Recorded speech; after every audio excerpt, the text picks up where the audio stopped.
All right. Check one, check two. This is it. Welcome to the Cannabis Coffee Hour.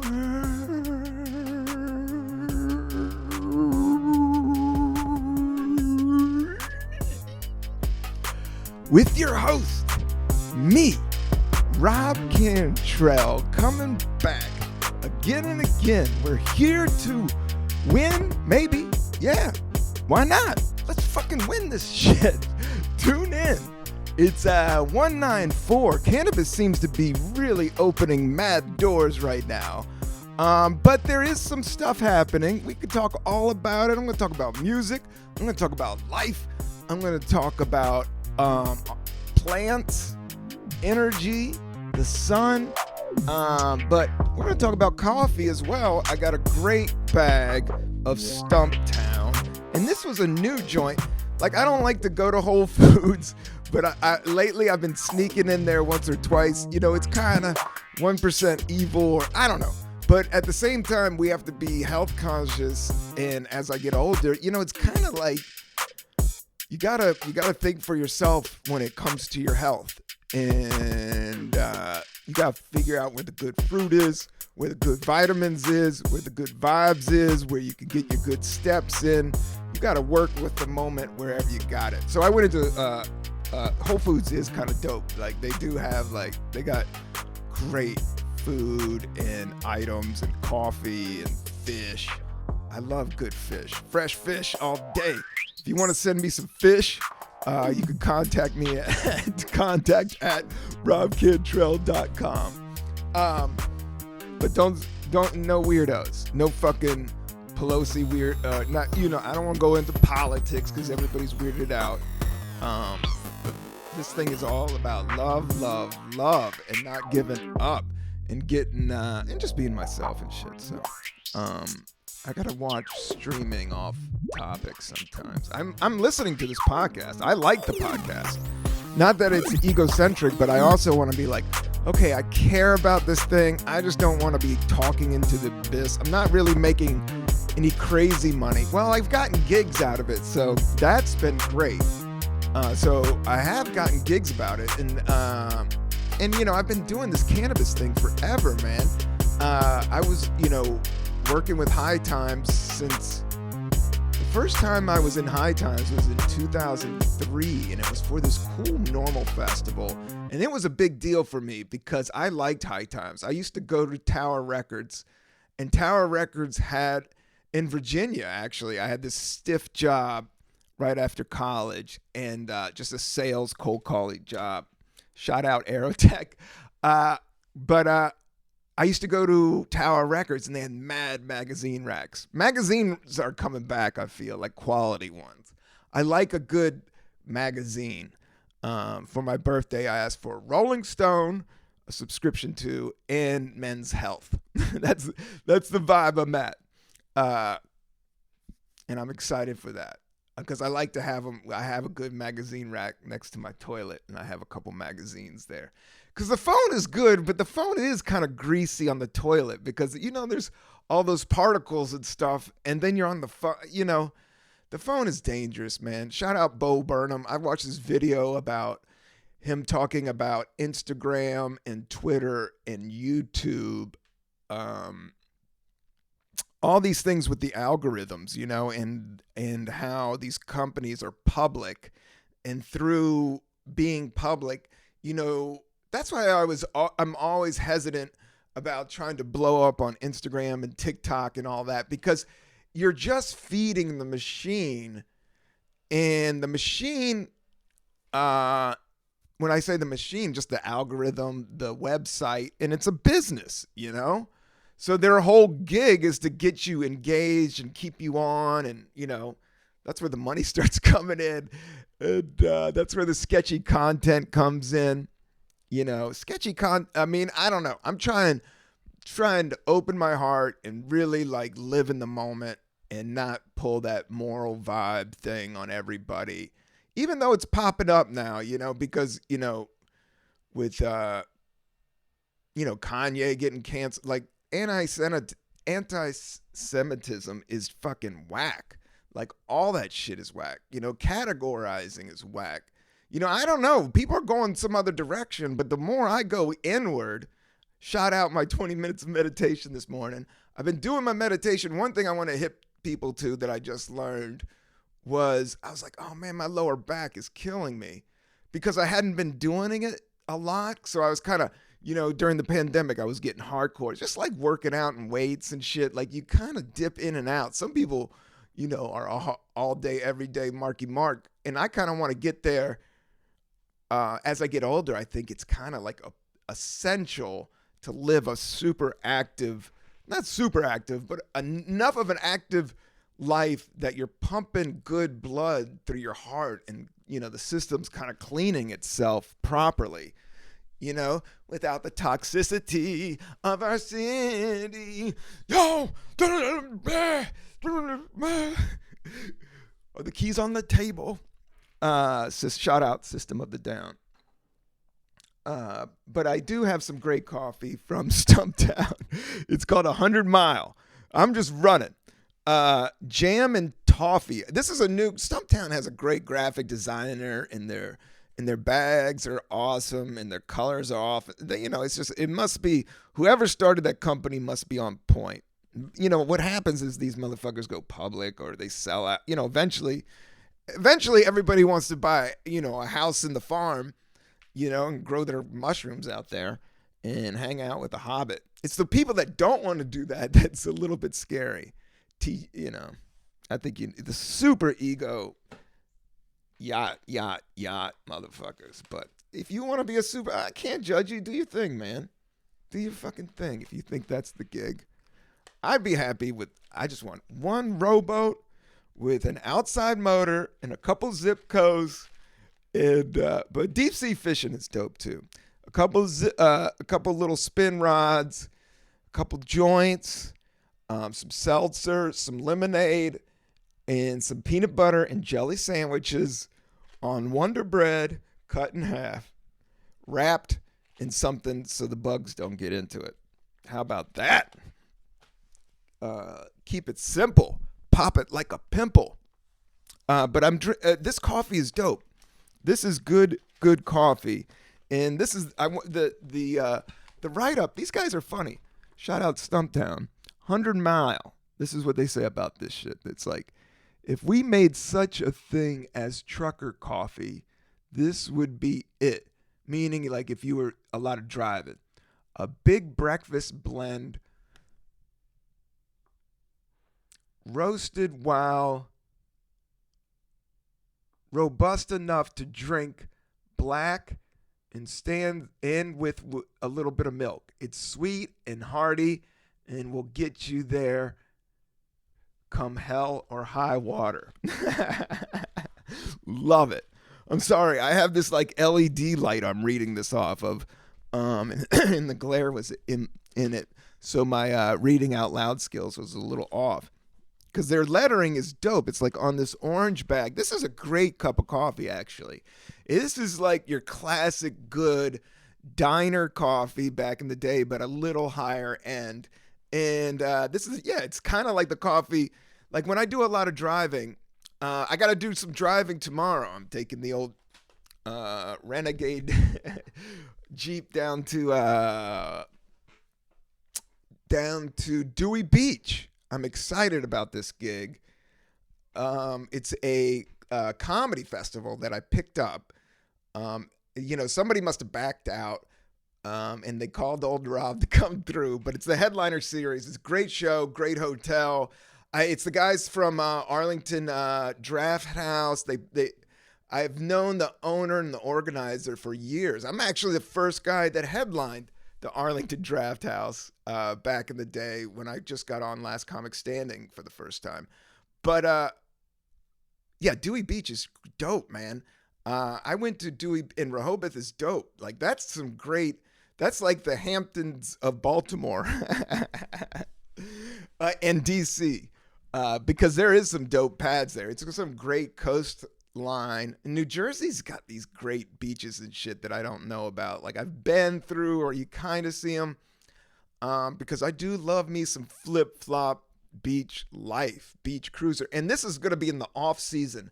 And I like places in the off season. I love vacation places in the off season. Just the traffic is down a little bit. Is this sound good enough? I'm checking this. Check. I didn't check the sound. That looks good. Okay, let's bring it up. Yes. Yeah, I do love a beach cruiser vibe, and I do love doing gigs. And this just came out of nowhere. I think I'm filling in for the girl that was the actress in Hacks, and she's really funny. The show, and my wife loves that show. I've watched a little bit of it. It's great. I'm not a huge TV. I'm trying to get into TV shows. I'm trying to watch a little bit more. When I was a kid, I just watched so much. And then when I got into stand-up and YouTube started popping off, I'm still fascinated by YouTube and shit. But I am also wary of social media and, the misinformation and people's brains getting scrambled. You got to watch your media intake. So hopefully this is a positive podcast out there in the universe. But sometimes I think about it too much. Let's see here. But yeah, this gig this Saturday, this is a sick lineup. I'm doing a gig. It's the Headliner Showcase with Rory Scovel, my old buddy Rory Scovel. He's from the South. Not North. I think he's from South Carolina. Great comic, great comic, great improviser, great dude. I've hung with him mob deep. Knew him when I was a little bit of an older comic. Like a lot of these guys that are popping, like I was around when they kind of started. Because I was always in the cut. Not always, but Bill Burr and those guys were older than I was, or were in the kind of the older class. And my class is, Steve Byrne and a couple other, Bert Kreischer. Bert Kreischer started before me, but we're around the same age. Let's see. Stop dropping comics names, Rob. I'll stop. Okay, Headliner Showcase, Saturday, November 5th, 2022. This is going to be a good gig in Rehoboth Beach at 7 o'clock. Carmen Christopher, he's funny cat. He has a special on Peacock, and he tours with our good friend from the Cannabis Coffee Hour.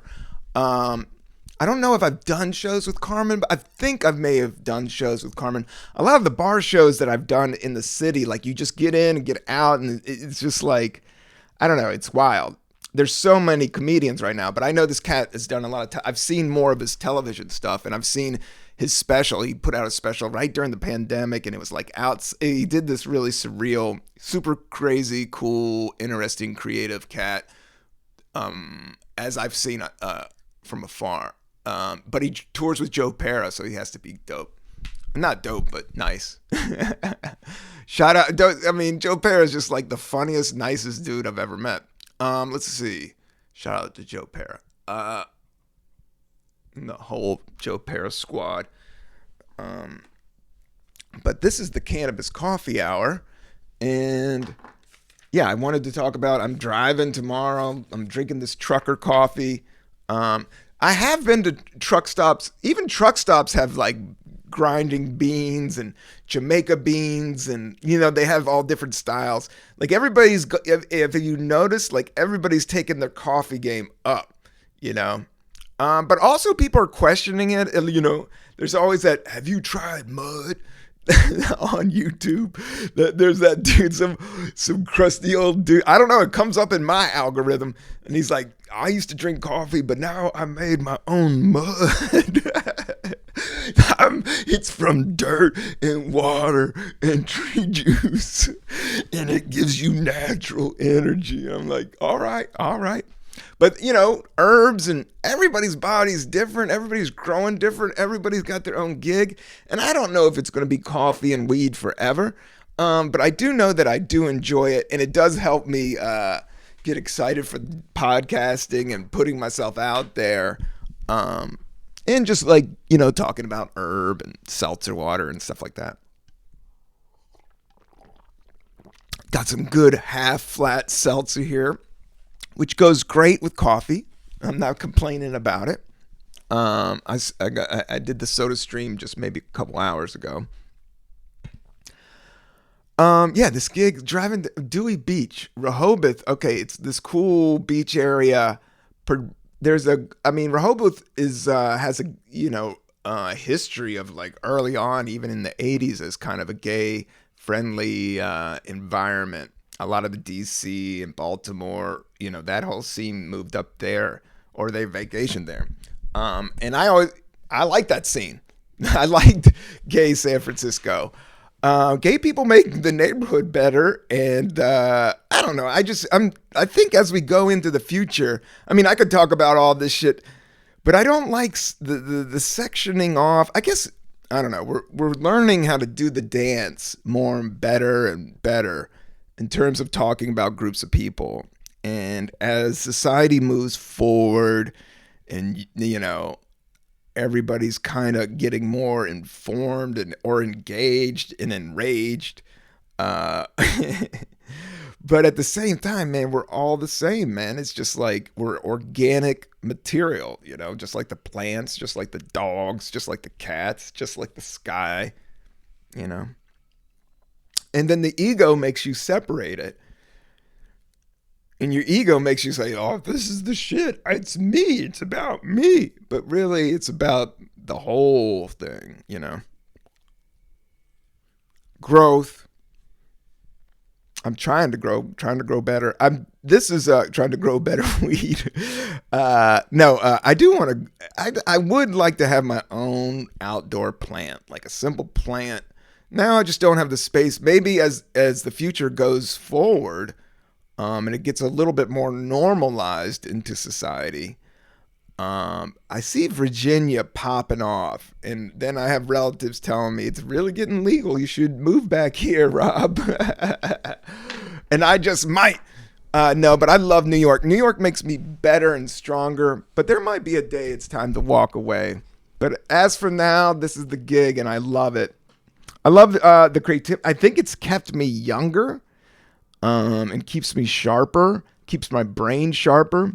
I read this thing about, I'm getting older. I'm going to push 50 eventually here soon, which is a weird concept to say, and I maybe stop saying it out loud. I don't like talking about it. I guess you got to be real, I like talking about age a little bit, but I don't want to obsess about it, It's kind of like you got to know where you're at to know where you're going. And where I'm at is on the microphone, and I'm talking about cannabis and coffee, and just letting go. Yeah, everybody's stressed out there. I haven't smoked like in 4 days because I've been just grinding and putting shit together. And thank God this gig came through, and I got a couple other things coming through. But I watched this cool Navy SEAL thing where it was like they tied their hands and they threw them into a pool. And I guess they train them to like let go, and then they sink to the bottom, and they could untie their hands, and then they could pop up to the surface safely. I don't know. There's something there. Maybe I gotta rewatch that video. But there's something about, I think it was trying to explain about letting go of the fear. Because if you're thrown in and you struggle right away and you start freaking out, and you do that all the way to the bottom, then you're tired and you can't get out. But if you just let go, what happens is that you sink to the bottom, and you can kind of find a space to undo your hands and loosen everything and come up. I don't know. It's a little scary. It's a little Harry Houdini. I was obsessed with Houdini when I was a kid.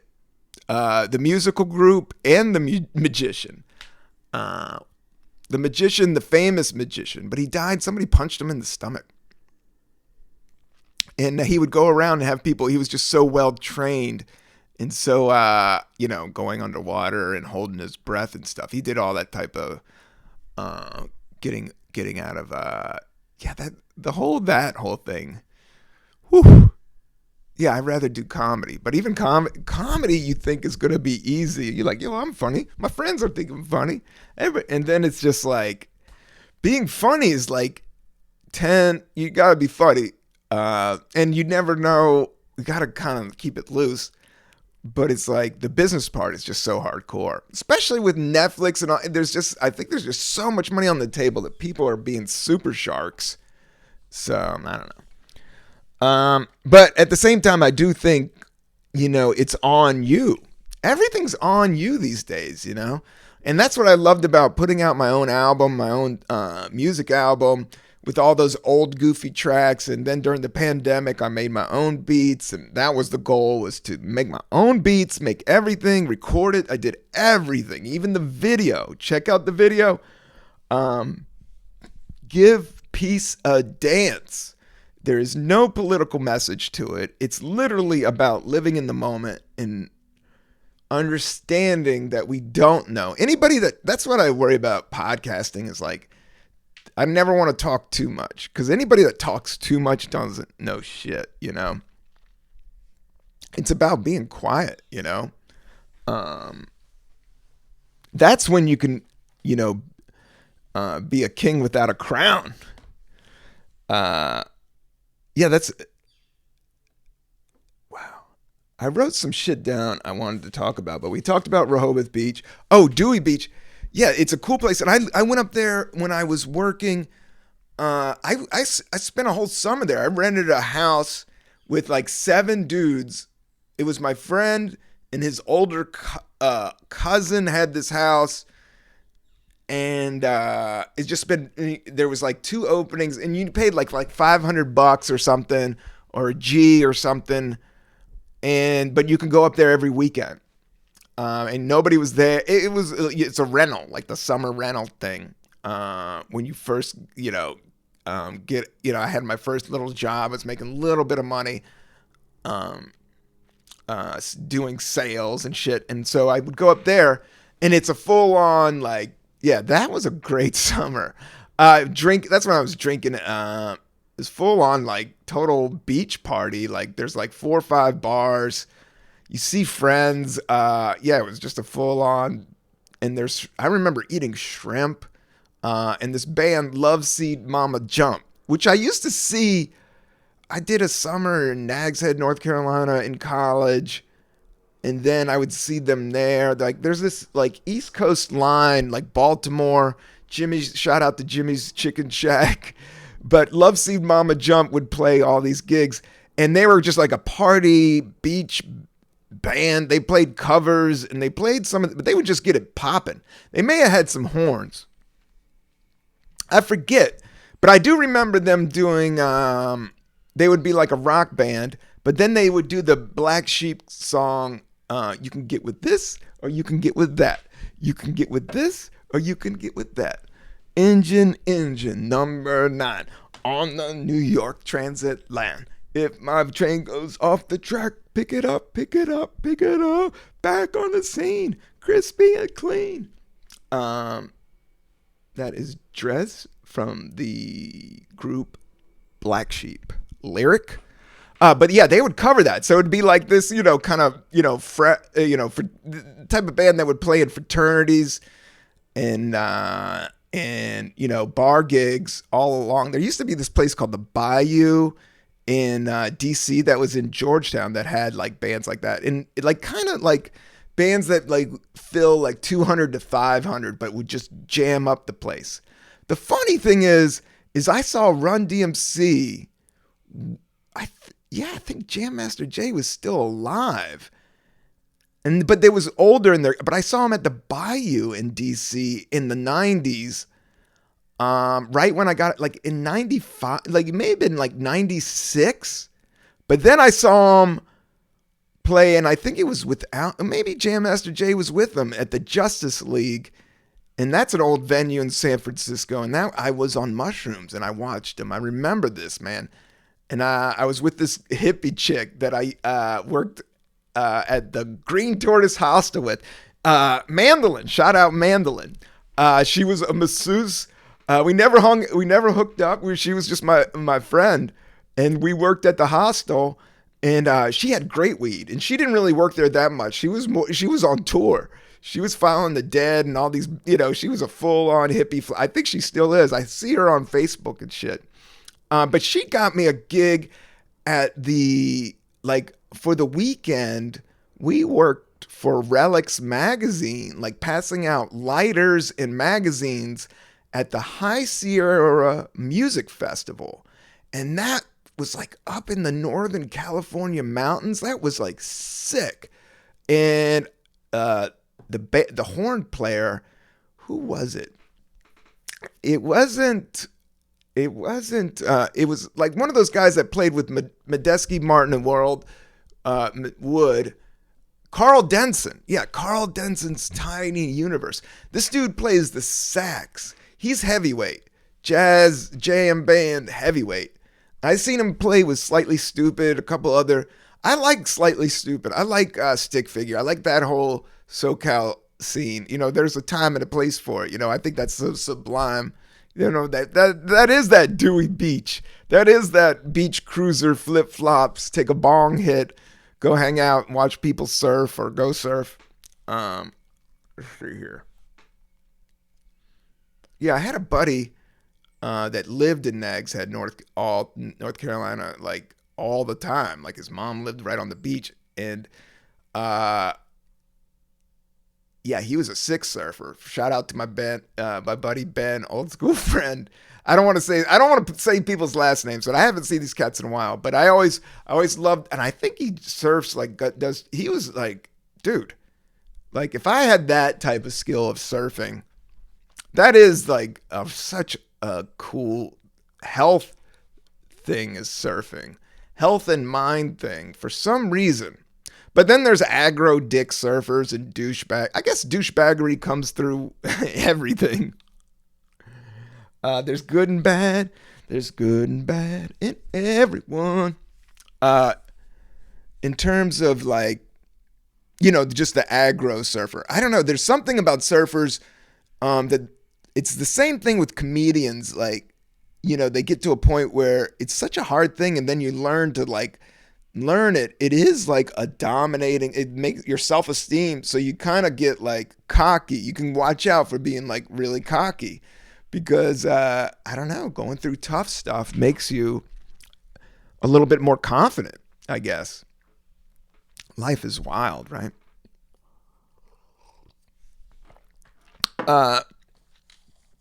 But I wanted to talk about, all this anti-Semitism shit is fucking whack.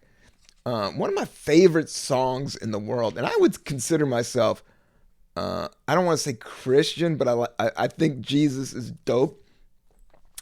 But I also love Judaism. I love Islam. I think everything, as long as you're good and not fucking killing people or blowing shit up, get in the fucking moment, look inward. That's what fucks me up with Putin and these older motherfuckers starting all these wars. They're going to be dead in 20 years. It's the other, and then you're fucking just making a mess for these other motherfuckers that don't even know what's going on to clean up. So war is so fucking whack. But at the same time, Russia's being bullies, and it's like, I get that. That's the thing that I don't know if I want to get all deep about turning the other cheek and when is it time to step back.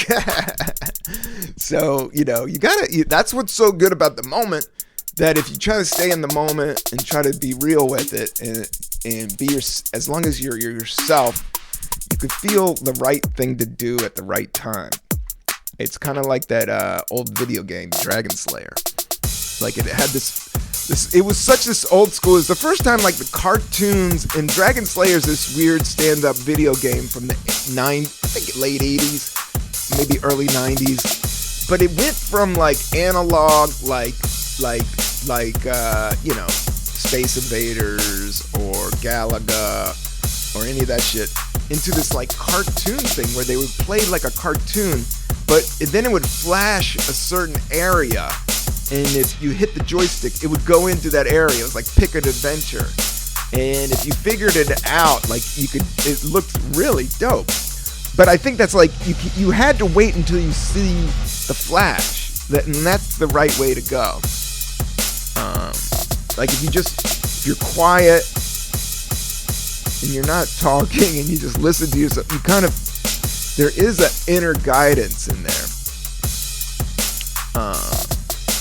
Everybody's talking about ego, but nobody's talking about the id. The id. I googled what the id is this week. The ego and the id. But the id, I guess, is the primal urges, like food and sex and like, am I hot? Am I cold? And then the ego, and then there's the super ego. It was trippy. Look it up for yourself. I don't want to talk too mental. I also want to talk, just music and stoner shit. But stoners are smart and introverted, but some are dumb and weird and douchey. So you gotta watch out everywhere. I'm just trying to stay away from the douche, meaning just the cheese. If it's not real, if it's just for show, I think that's where it is. You gotta just let the natural grow. Let it grow. So at the gig in Rehoboth, that was the place to see Love Seed Mama Jump. Dewey Beach was fun, man. Those beaches, I remember I had a nice beach chair. I was young, and there was all these, it's kind of like this singles 20s something. And then Rehoboth is kind of like the gay singles 20 something, 30 something hangout, get out of the city. When you have straight jobs, it's all about, and you live in the city, it's all about getting out of the city on the weekend and going during the summers. Hot summer in the city, back of my neck being dirty and gritty. That's the truth, man. I mean, I grew up in DC and we didn't have air conditioning. I was born in 1972, grew up in Northeast DC on Capitol Hill, right where the fucking insurrection was. I played soccer and shit. Used to fucking figure skate on the reflecting pool during the winter. I remember them playing hockey and shit out there. There's just this old school group of DC people. But we moved out when I was like 10 or 11. But I do remember those hot summers in the city. And there's nothing. New York gets hot, but it doesn't get as hot as DC. DC's a swamp. And the back of your neck gets dirty and gritty. And we didn't really have a vacation. We never really went to Rehoboth and shit like that. We went to my dad was in the Air Force, or he was a veteran in the Air Force, or somehow we got on the Air Force base where we could go swimming. There was this cool pool, and we would do that. But it was a whole scene, it was like the 70s and 80s, and DC was cool like that. And then we would play soccer on the hill, shit like that. I don't know. Sometimes this podcast is for like 10 people that are my friends on Facebook from back in the day.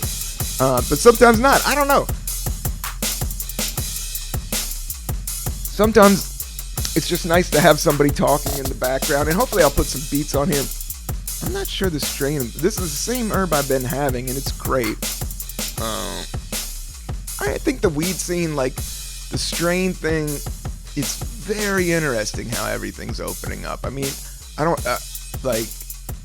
guess in New York what's happening is that the guys that have the stores can't grow the weed. So they have to buy the weed from upstate or all these other places, which I kind of see like how that works. And that's how I think kind of the grow houses, whoever's growing is going to have their own vibe. So eventually, man, I might go to Virginia and just grow weed and sell coffee if this podcast takes off. Because there's a lot of good gigs down there, but I love it here. I like walking around, my family. Yeah.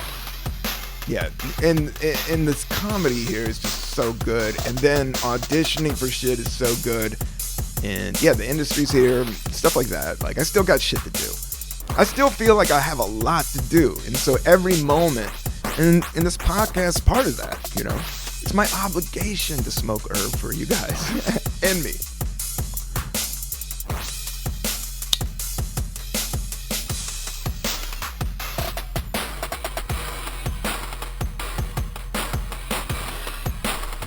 But at the same time, I was watching this thing. I don't know. There's like this one YouTuber that's a stoner called Cody. He's like a YouTube dude, but it's a whole nother generation. And he's like streaming video games and shit.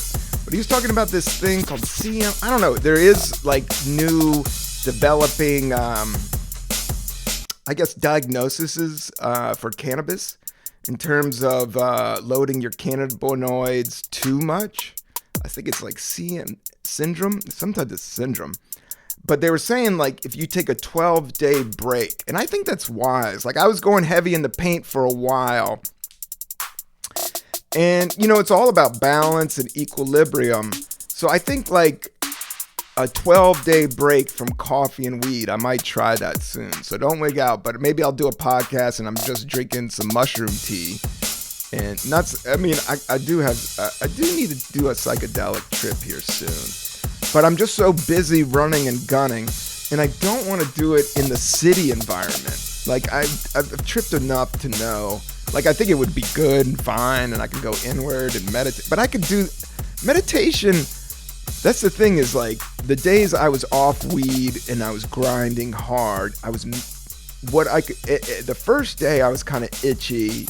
I would say grumpy, but then I'm older, and so I kind of understand, like, hey, maybe that's it. So I would meditate, and I was meditating 20 minutes. If I could do 20 minutes in the morning and 20 minutes at night, you know, it's just like awesome. What I was Googled is that, yeah, your lower back will start to hurt, but if you keep doing it, it actually strengthens your lower back, and your body's just getting used to it, you know? And it does take time. That's why the practice, it's so simple, but so hard. Like, the simplest things are so hard. Like, stand-up is like, oh, you just go up there and talk. But I've been doing it 20 years, and I got a gig tomorrow, and I'm still looking to, like, practice. I'm scared as shit, man. I don't want to let the crowd down. I don't want to let myself down. And in the moment, you never know. Stand-up is always it's given me a lot of confidence in life, but it's also given me, like, what the fuck am I doing with my life vibe. So you gotta, you can't get too cocky. And, I'm still, like, I gotta watch my shit. It's no joke. There's a lot of great comedians, and you gotta make the show good. So I was also listening to Don't Wanna Be Blind, Don't Wanna Be. Check out Turnstile. I wasn't busting Turnstile, but this morning I was drinking this trucker coffee, and by 10:30 I was just blasted. Don't wanna be blind, don't wanna be. And Modest Yahoo, King Without a Crown. That song is the best song, man. And not the best. I mean, every time I listen to it, it's good. Like, every time I put it on, I love it, and I feel something, dope. That's why I'm like, it's like, all religions are good, all people are good. It's just the moment. You have the moment to choose the good thing or the bad thing, or we don't even. And then there's a billion things in between, So the best you could do is forgive, love, and move it forward. But, you got to keep it real. If somebody steps to you wrong, and, because, I don't know. Sometimes you have these imaginary fights in your head. You ever do that? Like, I was reading some political stuff or watching some shit on CNN, or, I get angry about all that shit and all the fucking violence, and the shooting, and I'm just like, motherfuckers, don't you get how good life is? Don't you? I mean, I know even the shitty parts are bad. I know it gets bad. I know it gets shitty. you know? But at the same time, you know, when you're done, you're done. You know, your ego and all of that essence, but you're going back to the main thing and it's all connected forever. So shut the fuck up. No, I don't know. That's that little fight in your head. Like I don't have all the answers. I don't know any of the answers. But then that fight goes on in your ego and all that shit. I don't know. I know that, you know, that's the part of it's guiding me in some sense of being the good person, I guess, is what I hope I'm making sense. Maybe I'm just too baked and drank too much coffee and listened to too much Turnstile. But at the same time, I was listening. I don't know. There's something magical about the morning. I do love I'm doing this podcast right around like 10:30 a.m. My energy level. And that's the same. I think that's my best creative time in terms of writing. I've been grinding and writing, and I need to be a little bit more scheduled, and I also need to be nice to myself because I have been pushing forward. But like from 10:30 to like 3, like I'm just very creative and moving things forward. But I also like to clean shit and also like to drink coffee. And but that's what I like about doing the podcast, kind of morning-ish, kind of jacked on coffee, first hit of herb, you know. That's the sweet spot for some good cannabis coffee hour podcasting, I think. Because this episode has flown by.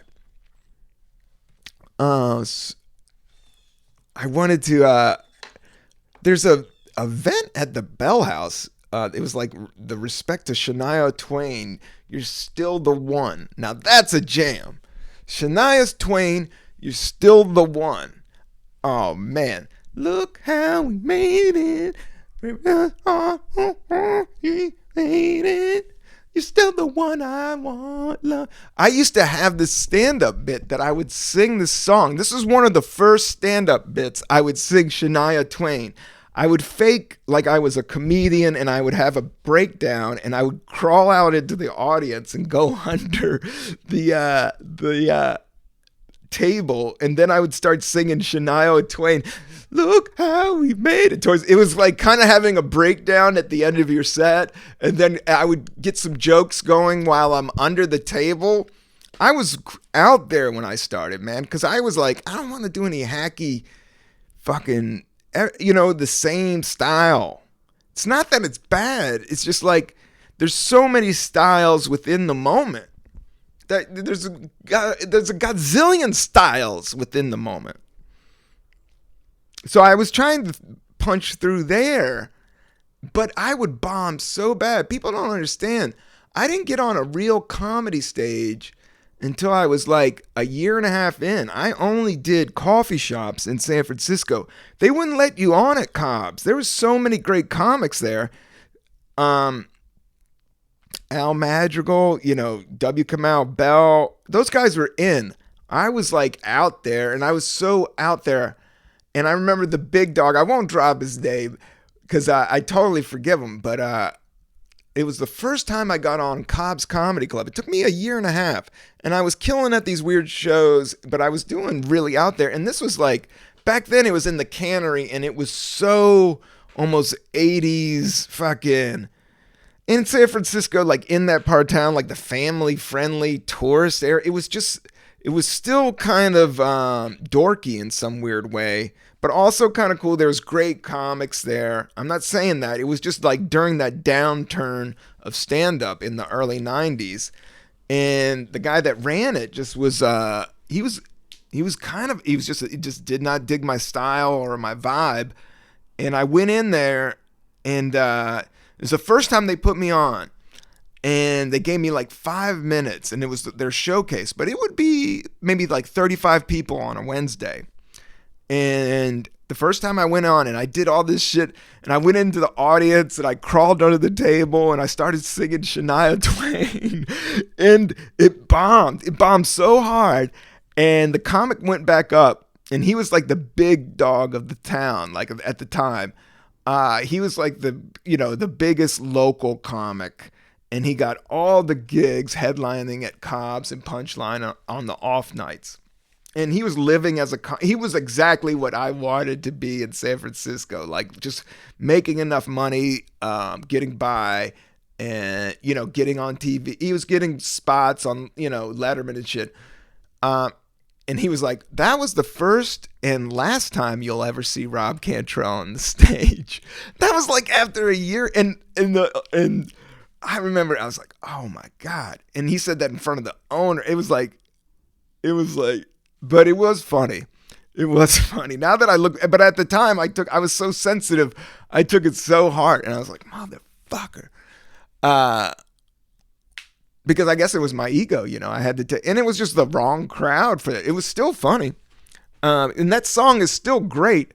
And nobody was doing Shania Twain references in stand-up comedy back then. That was a big hit.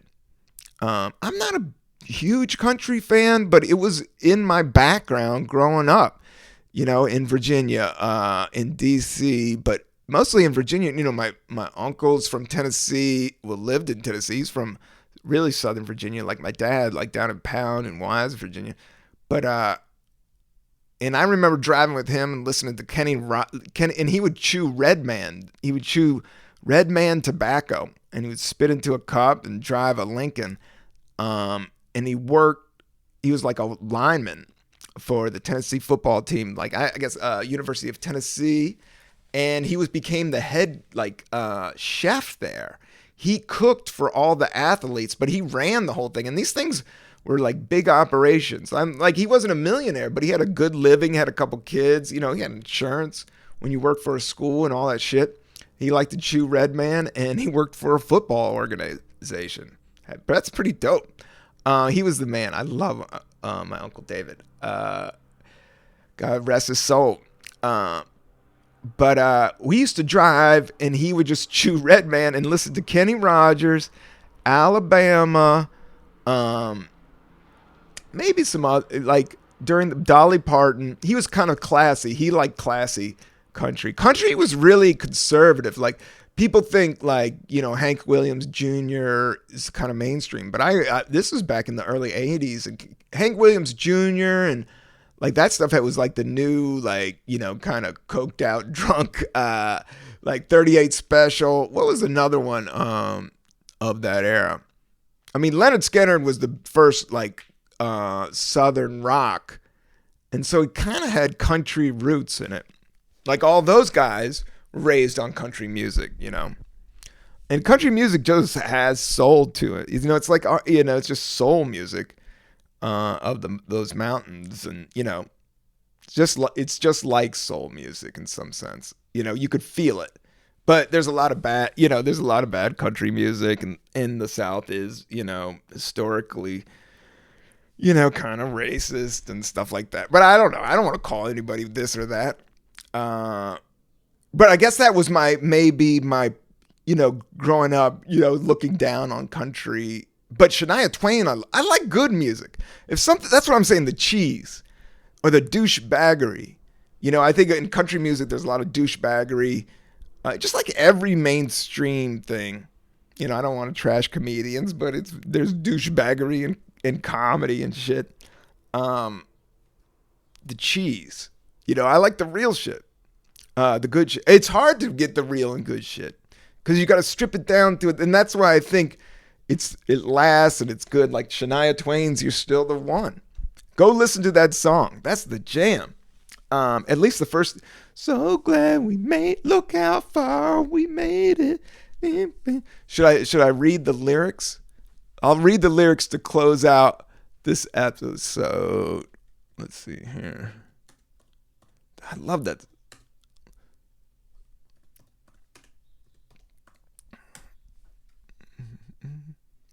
Let's see. Lyrics. When I first saw you, I saw love. And the first time you touched me, I felt love. And after all this time, you're still the one I love. Yeah. I like this part. Looks like we made it. Look how far we've come, my baby. It might have taken long. We might have took the long way. We knew that we'd get there someday. I don't know. I'll still do. Yeah, that's a good jam. I like Shania Twain's "You're Still the One." I think she married Bob Rock, the dude that produced AC/DC and Metallica albums. Just a great musician producer. I don't know. I don't like gossip. Like I try to keep my head out of it. Like any of that cheesy shit. Look at this song. You know, there's just such weird ones for the like. You know, what's the internet term? Where it's just like garbage. You know, where it's all ads and shit. Yeah, I like. You know, as much as I was listening to music today, in the morning when you're cleaning up and there's no music and you hear birds, that's a dope thing about Brooklyn. You can hear some birds. But they were chirping and I was like, man, that sounds good. All right. Peace and love, everybody. Thank you for listening to the Cannabis Coffee Hour. Please subscribe to the YouTube. Give it a like. Send it to your mama. No drama. Peace, love.